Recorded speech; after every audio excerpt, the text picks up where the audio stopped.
Hello, my name is Hannah Young. Welcome to this webinar, which will help to support your teaching of history, politics, modern studies, citizenship, or any project-based learning that tackles the continuity and change of ideas over time. This webinar will outline a teaching strategy that makes up one of a series of strategies within a project called Sharing European Histories. Sharing European Histories was created by two organisations, the first of which is Euroclio. The mission of Euroclio is to inspire and empower educators to engage learners in innovative and responsible history and citizenship education. The vision of Euroclio is for all learners to become more responsible and contributing citizens through engaging in history and citizenship education for mutual understanding and peace.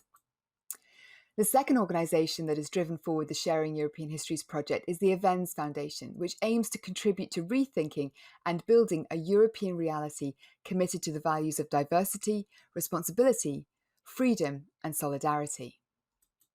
This strategy requires students to use key skills involved in historical thinking, notably chronological and geographic placement of important events, to contextualise the evolution of influential ideas that have shaped history. Chronologically and geographically locating events related and/or integral to the evolution of an idea could help students understand the influences, relations, and exchanges that determined and continue to determine the construction of ideas that currently prevail on the continent. The study of these ideas, evolution, quite often characterised by conflict and controversy, offers a great opportunity to engage students with history from the perspective of difference and diversity. The teaching strategy that I will be demonstrating was created by acclaimed educator Juan Carlos Ocaña. His proposed strategy allows students to discuss complex and divisive issues that have informed the evolution of ideas on the continent.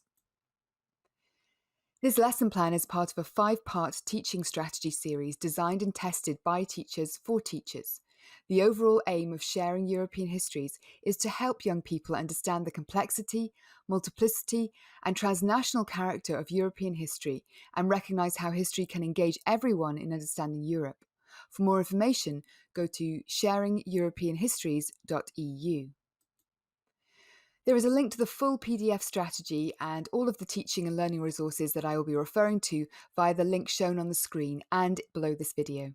Should you have any questions or comments about the strategy, please leave them below and I will respond to you. Step 1 in this strategy is to choose an idea. We cannot understand the present day without considering the influential ideas that have shaped it. An idea can relate to an economic and/or political system such as capitalism, communism, authoritarianism, autocracy, democracy, etc., or a belief system such as pacifism, militarism, humanism, or theism. Overall, an idea should be influential, widely held, easy to define, and traceable by events across time. Choosing an appropriate idea is essential to the strategy. Select an idea that is of interest and engaging to your students and adaptable to your curriculum. Step 2 requires the teacher to choose events and dates that are relevant to the idea that they have chosen. Students will arrange these events and dates chronologically later. The events and dates that are chosen must relate to the development of the idea, where possible have an international reach, and should affect a diverse range of actors. The teacher should now divide the class into groups of 4 or 5 and provide each group with one large worksheet and a marker. The teacher should ask their students what comes to mind when the idea is mentioned. Time should be provided for each student to share their recorded responses with their group without discussion or debate from the other students. The groups could be asked to collectively decide on the 5 most important or significant responses and record them in the centre of their worksheet. All group members must agree on the top 5 items. The exercise will be repeated on a class scale. Each group's representative will record their group's top 5 responses in an area radiating from the centre of the master sheet and share their reasoning.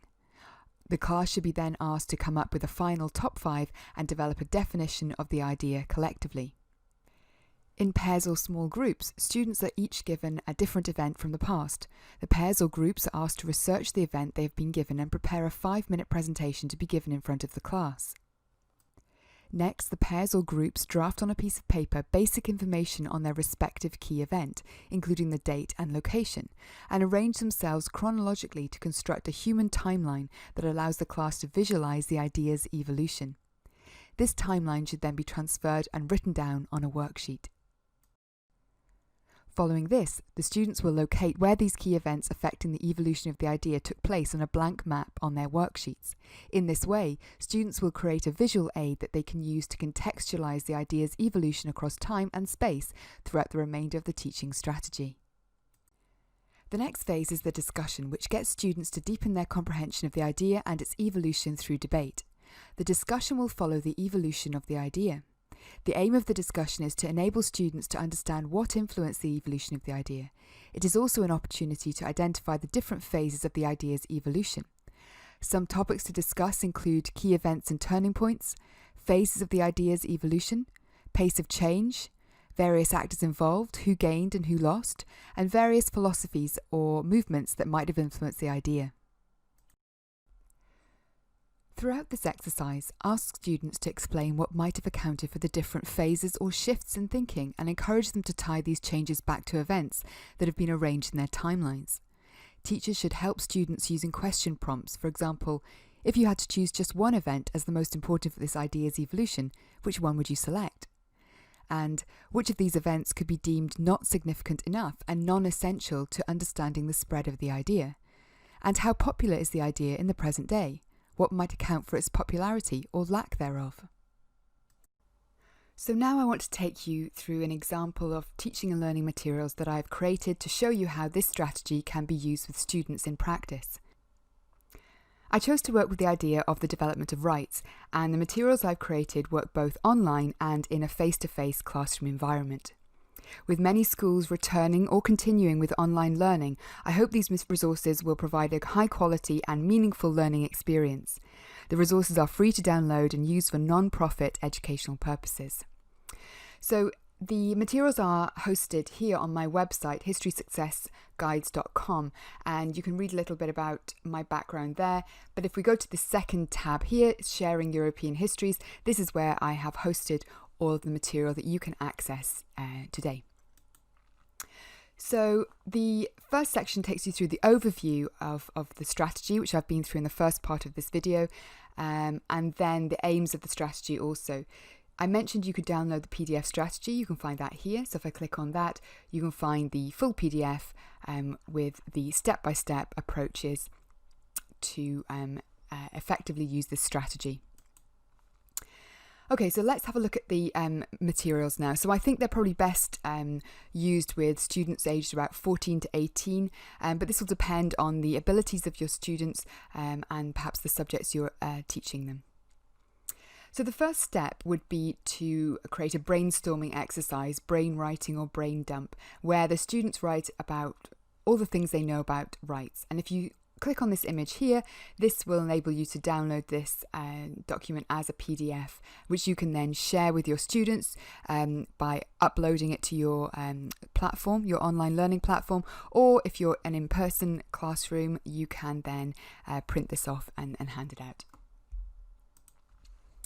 Then collectively in their small groups, they have to decide on the 5 most important or significant responses from their brainstorming exercise, which they can record here. Then as a class, they will have to come up with the 5 most important ideas, which they can note here, and then come up with an agreed definition and write that there.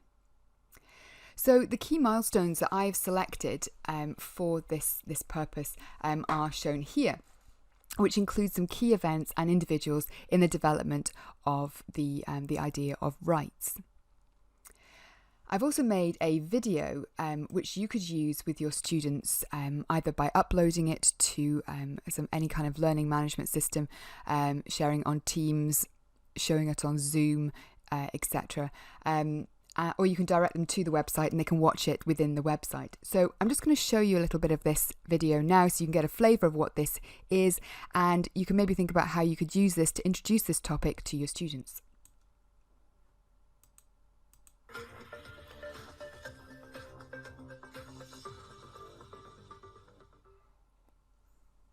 We're going to be exploring the development of rights, in particular the evolution of human and civil rights. We may not be fully aware of all of our rights that we have, or how we came to have these rights, but we're going to find out. Rights are important because they protect us from abuse from the state, employers, and other individuals. Defending our rights is also important. Because of some of the individuals and events that we're going to explore here, we are able to hold the powerful to account. This is one of the pillars of a democratic society. We know that we're entitled to have all of our human rights respected, so let's explore some of the ways that human rights have evolved over time. The Universal Declaration of Human Rights, the European Convention on Human Rights, and other treaties cover a wide range of different rights. These rights began to emerge as a theory during the 17th and 18th centuries and were based mostly on political concerns. You may be familiar with the actions of powerful monarchs such as...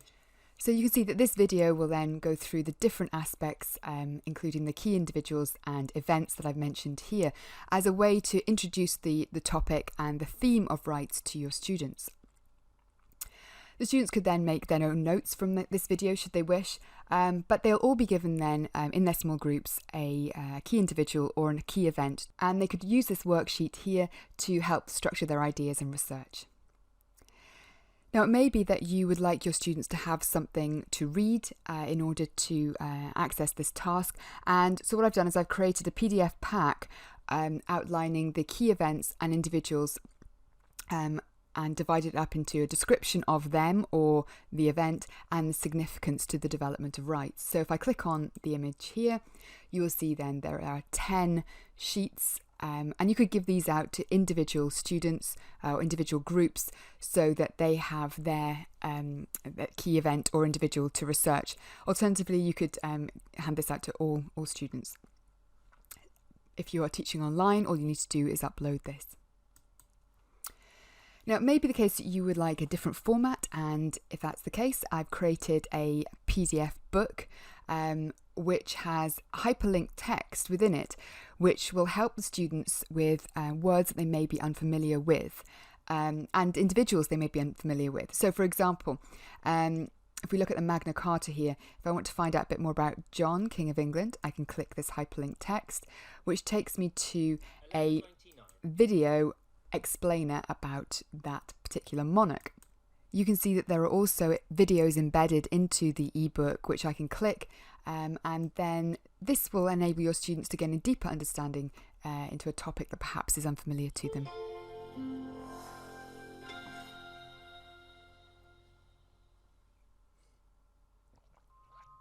This may look like a plain, unassuming piece of parchment, but is actually one of the most famous documents in the world.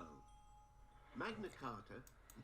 So you can see that what this does is it really focuses the students, so they're not being sent off on a web quest where they're trying to find out about the Magna Carta. They can actually be guided through a resource like this. Now, it might be the case that you would like a more interactive resource, and if that's the case, this should be it. This is the ebook, the Flippable Ebook. It's exactly the same as a static PDF, and you can see that it goes through each aspect of the key events or the key individuals. If I click on the word hostilities, it will take me to the dictionary definition of the word hostility. I can also change the way the book is viewed like this, so I can jump to different pages.